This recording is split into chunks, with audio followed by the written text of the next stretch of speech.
গত 4ই মে 2024 তারিখ যে ঘটনা কাবিলপুরে ঘটেছে, আমি সেই ঘটনার সময় উপস্থিত সেখানে ছিলাম না। ঘটনার আগে আমাকে কাবিলপুরের আহমেদ ফোন করেছিল যে কাবিলপুর এসো, কাজ হবে। আমি সেখানে যাইনি। আমি বলেছিলাম আমি যেতে পারবো না। তারপর আমি রাত্রে বাড়িতে ছিলাম। আব্দুর রশিদ মেম্বার, টিএমসির মেম্বার আলতাফ হোসেনকে বলে, আলতাফ হোসেন তার ছেলে জিয়ারুলকে আমার বাড়ি পাঠায়। আমি আলতাফ মামার বাড়ি আসি। আমি এসে বলি যে কি হলো মামা? তা আমাকে বলে এরকম তৃণমূলের গাড়িকে ভেঙে দিয়েছে সিপিএম কংগ্রেসেরা, দেখো তুমি ব্যাপারটা। আমি সেই রাত্রে কাবিলপুর যাই, গিয়ে দেখি প্রধানের বাড়ির সামনে অনেক পুলিশ। আমাকে জিজ্ঞাসাবাদ করলো কোথায় যাবে। আমি পুলিশকে বললাম পিন্টু ডাক্তারের বাড়ি। আমি পিন্টু ডাক্তারের বাড়িতে সেই রাত্রে 220 টাকার ওষুধ দিয়েছে আমাকে। আমি 170 টাকা দিয়েছি, 50 টাকা এখনও বাকি আছে। আমি সেইখানে ওষুধ নিয়ে চলে এলাম। এসে দেখছি প্রধানের বাড়িতে অনেক লোক, তপন আবেদনের বাড়িতে, রোজিনা বেগমের বাড়িতে অনেক মানুষ। এবারকার তারা যেভাবে ঘটনা ঘটিয়েছে তারা নিজেরাই বলছে, আমি সমস্তটাই শুনলাম তাদের মুখে।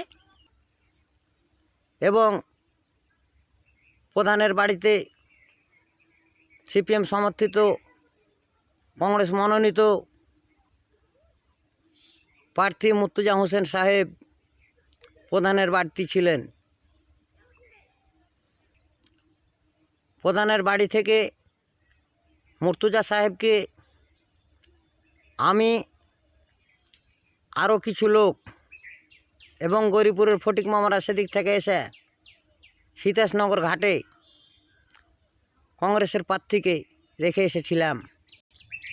তৃণমূলেরা কই মুর্তজা সাহেবের গাড়িতে তো হামলা করলো না, নিশ্চয় তৃণমূল শান্তিপূর্ণ দল।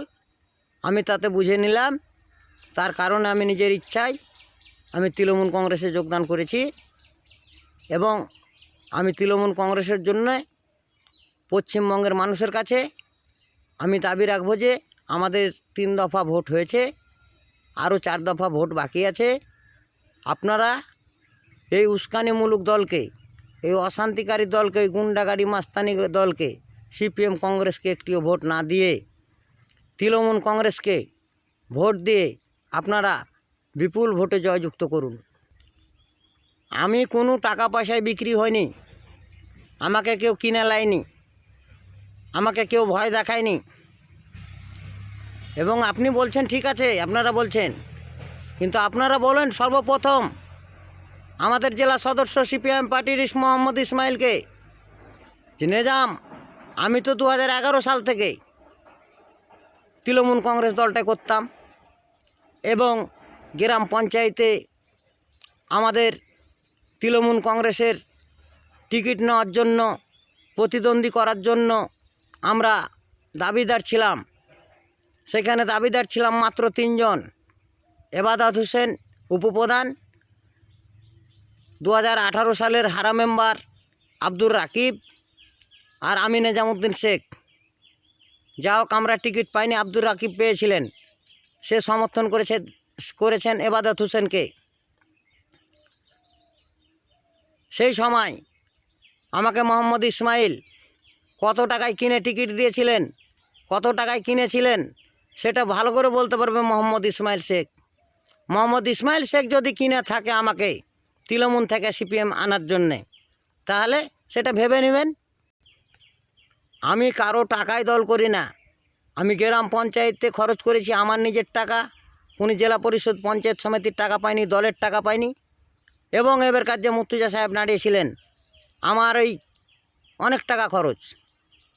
কাবিলপুর পঞ্চায়েত থেকে কাশিয়াডাঙ্গা ওই বাবলু সাহেব প্রতীক এঁকেছিল আর আমি লিখেছিলাম। কাবিলপুর বটতলা থেকে মহিদ মামার বাড়ি ওই বাবলু প্রতীক ছেপেছে আর আমি লিখেছি। আর কাবিলপুর এই মথুরাপুরে ডুগরিপাড়ার বুথ থেকে এবারে দিকপাড়া পর্যন্ত আমার দায়িত্ব ছিল। সমস্ত টাকা, চুন, রং, আর্টিজ, চা পান, মিটিং মিছিল, সমস্ত আমার টাকা কোন দল যদি বলে সিপিএম কংগ্রেস পঞ্চায়েতে আছে, যদি বলে যে নিজামকে 10টা টাকা দিয়েছি, আমি তাদের গোলামি করব সারা জীবন। আমি দল ভালোবাসি, আমি দলের জন্য খরচ করি। আমরা তৃণমূলের জন্য খরচ করেছিলাম এবং তৃণমূলের বিরুদ্ধে যে দল করছিলাম তাতেও খরচ করেছিলাম, কিন্তু তাদের নোংরামোর জন্য, তাদের গুন্ডামোর জন্য, তাদের মাস্তানির জন্য, তাদের খুন করার জন্য আমি সিপিএম কংগ্রেস দলকে ধিক্কার জানিয়ে আমি তৃণমূল কংগ্রেসে যোগদান করেছি নিজের ইচ্ছায়, কারো ভয়ে লয়, ভিত্তিতে লয়, লোভে লয়, কিচ্ছুতে না। আমি নিজামুদ্দিন শেখ, আমি কাবিলপুর অঞ্চলের সিপিএম পার্টির এলসিএম ছিলাম। আমি সেই পদ ছেড়ে দিয়ে আমি তৃণমূল কংগ্রেসে যোগদান করেছি নিজের ইচ্ছায়।